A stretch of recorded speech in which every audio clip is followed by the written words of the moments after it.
Good morning students, welcome back to online classes of Bright Academy Public School for class 6 subject Hindi literature. अब हम पढ़ेंगे next chapter 8 काकी। कहानी अच्छे से पढ़ेंगे, जो भी प्रश्न उत्तर दिए गए हैं सभी प्रश्नों के उत्तर अच्छे से दे सकें। चलिए हम पढ़ना शुरू करते हैं। उस दिन बड़े सवेरे श्यामू की नींद खुली तो उसने देखा कि घर भर में कोहराम मचा हुआ है। उसकी माँ नीचे से ऊपर एक कपड़ा ओढ़े हुए कंबल पर भूमि शयन कर रही है और घर के सब लोग उसे घेर कर बैठे बड़े करुण ढंग से विलाप कर रहे हैं। लोग जब उमा को शमशान के लिए उठाकर ले जाने लगे तब श्यामू ने बड़ा उपद्रव मचाया। लोगों के हाथ से छूटकर वह उमा के ऊपर जा गिरा। बोला, काकी सो रही है, उन्हें इस तरह उठाकर कहाँ लिए जा रहे हो? मैं न जाने दूंगा। लोग बड़ी कठिनता से उसे हटा पाए। काकी के दाह संस्कार में उसे नहीं जाने दिया गया। एक दासी राम राम करके उसे घर पर ही संभाले रही। यद्यपि बुद्धिमान गुरुजनों ने उसे विश्वास दिलाया कि उसकी काकी उसके मामा के यहाँ गई है, परंतु असत्य के आवरण में सत्य बहुत समय तक छिपा न रह सका। आसपास के अबोध बालकों के मुंह से ही वह प्रकट हो गया। यह बात उसे छिपी न रह सकी कि काकी कहीं नहीं ऊपर राम के यहाँ गई है। काकी के लिए कई दिन तक लगातार रोते रोते उसका रुदन तो क्रमशः शांत हो गया, परंतु शोक शांत न हो सका। वर्षा के अनंतर एक दो दिन में ही पृथ्वी के ऊपर का पानी तो अगोचर हो जाता, परंतु भीतर ही भीतर उसकी आर्द्रता जैसे बहुत दिन तक बनी रहती है, वैसे ही उसके अंत स्थल में वह शोक जाकर बस गया। वह प्रायः अकेला बैठा बैठा शून्य मन से आकाश की ओर ताकता रहा। एक दिन उसने ऊपर आसमान में पतंग उड़ती देखी। न जाने क्या सोचकर उसका हृदय एकदम खिल उठा। विश्वेश्वर के पास जाकर बोला, काका मुझे पतंग मंगा दो। पत्नी की मृत्यु के बाद विश्वेश्वर अन्यमनस्क रहा करते थे। अच्छा मंगा दूंगा कहकर वह उदास भाव से कहीं और चले गए। श्यामू पतंग के लिए बहुत उत्कंठित था। वह अपनी इच्छा किसी तरह रोक न सका। एक जगह खूंटी पर विश्वेश्वर का कोट टंगा हुआ था। इधर उधर देखकर उसने एक स्टूल सरकाकर रखा और ऊपर चढ़कर कोट की जेबें टटोली। उसमें से एक चवन्नी का आविष्कार करके वह तुरंत वहां से भाग गया। सुखिया दासी का लड़का भोला श्यामू का समवयस्क साथी था। श्यामू ने उसे चवन्नी देकर कहा, अपनी जीजी से कहकर गुपचुप एक पतंग और डोर मंगा दो। देखो खूब अकेले में लाना, कोई जान न पाए।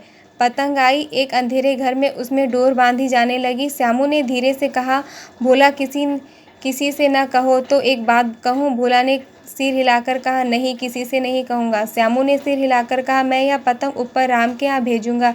इसे पकड़कर काकी नीचे उतरेगी। मैं लिखना नहीं जानता, नहीं तो इस पर उसका नाम लिख देता। भोला श्यामू से अधिक समझदार था। उसने कहा, बात तो बहुत अच्छी है, परंतु एक कठिनता है। यह डोर पतली है, इसे पकड़कर काकी उतर नहीं सकेगी। इसके टूट जाने का डर है। पतंग में मोटी रस्सी हो तो तब सब ठीक हो जाएगा। श्यामू गंभीर हो गया। मतलब यह कि बात लाख रुपए की सुझाई गई है, परंतु कठिनता यह थी कि मोटी रस्सी कैसे मंगाई जाए। पास में दाम है नहीं, और घर के जो आदमी उनकी काकी के बिना दया माया के जाल आए, वे उसे इस काम के लिए कुछ नहीं देंगे। उस दिन श्यामू को चिंता के मारे बड़ी रात तक नींद नहीं आई। पहले दिन ही तरकीब से दूसरे दिन भी उसने विश्वेश्वर की कोट से 1 रुपया निकाला, ले जाकर भोला को दिया और बोला, देखो भोला, किसी को मालूम न होने पाए। अच्छी अच्छी 2 रस्सियाँ मंगा दे। एक रस्सी छोटी पड़ेगी। जवाहर भैया से मैं एक कागज़ पर काकी लिखा लूँगा। नाम की चिट रहेगी तो पतंग उन्हीं के पास पहुंच जाएगी। 2 घंटे बाद प्रफुल्ल मन से श्यामू और भोला अंधेरी कोठरी में बैठे बैठे पतंग में रस्सी बांध रहे थे। अकस्मात शुभ कार्य में विघ्न की तरह उग्र रूप धारण किए हुए विश्वेश्वर वहां आ घुसे।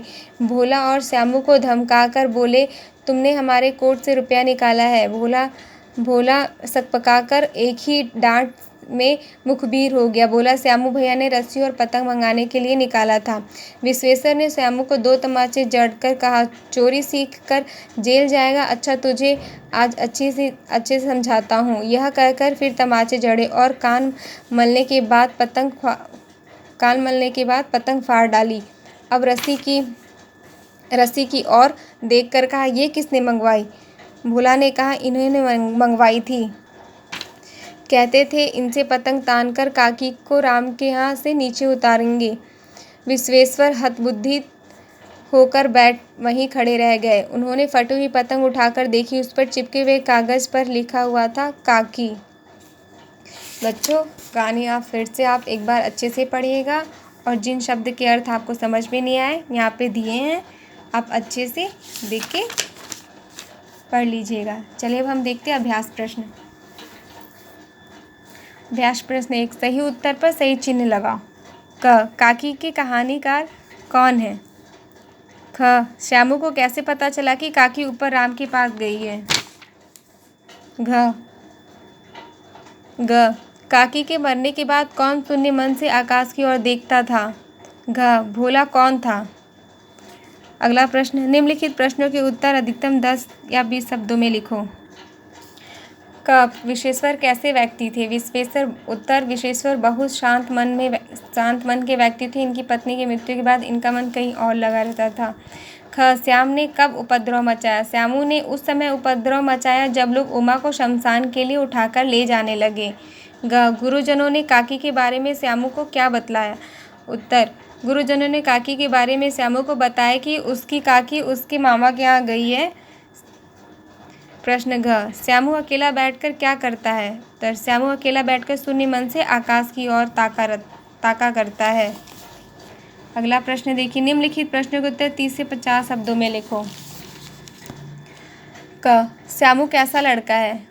श्यामू बहुत ही शांत स्वभाव का लड़का है जो अपनी माँ से बहुत प्यार करता था। श्यामू पतंग क्यों मंगवाता है? उत्तर, श्यामू पतंग इसलिए मंगवाता है क्योंकि वह बोलता है, मैं यह पतंग ऊपर राम के यहाँ भेजूंगा, इसे पकड़कर काकी नीचे उतरेगी। किन किन घटनाओं से ज्ञात होता है कि श्यामू काकी को बहुत प्यार करता था? श्यामू का अपनी माँ के लिए लगातार रोना, अकेले बैठकर आकाश की ओर देखना, पैसा चोरी करके पतंग खरीदना और राम के पास भेजना, ये सब काकी के प्रति बहुत प्यार दिखाता है। प्रश्न, काकी कहानी में क्या दिखाया गया? काकी कहानी में बालक की मन की निश्चलता दिखाई गई है। अगला प्रश्न, किसने कहा? काकी सो रही है, इस तरह उठाकर कहाँ लिए जा रहे हो? आपको लिखना है किसने कहा। काका मुझे एक पतंग मंगा दो। अच्छा मंगा दूंगा। नहीं, किसी से नहीं कहूँगा। चोरी सीख जेल जाएगा।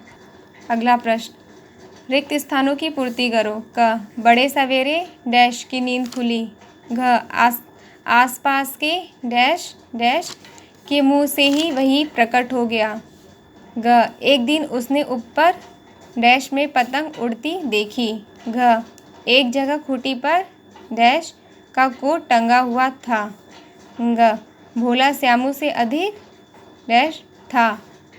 तुमने हमारे कोट से डैश निकाला है। अगला प्रश्न, सही वाक्य के आगे सही चिन्ह लगाओ। लोगों के हाथ से छूटकर वह उमा के ऊपर जा गिरा। सही या गलत?